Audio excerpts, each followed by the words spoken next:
cățăluia. Uite, domnule Zvan. Hai, salută băieți. Uite pe Ionuț, uite pe Justin, așa le iei ca audio. Asta-i Sara, câinile lup. Ția! Ei, stai frate, Ăsta e fratele meu. Uite cățăluia. Cea.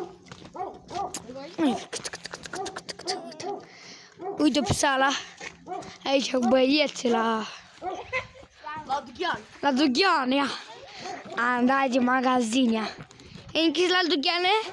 Nu mergi Uite cățelul. Trage acum de ușă, că se deschide. Vezi. Uite, eu nu-ți pleacă înainte.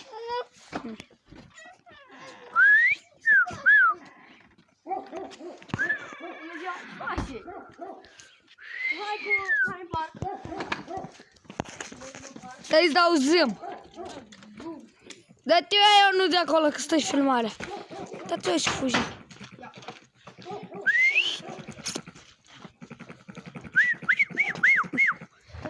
Nu mai fluiera, ui. Unde e cu fugit? Gata, mă las o pace.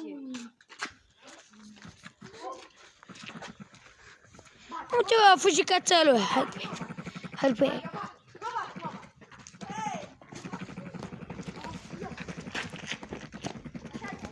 Uia.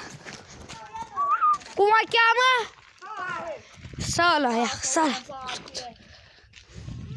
Ce faci?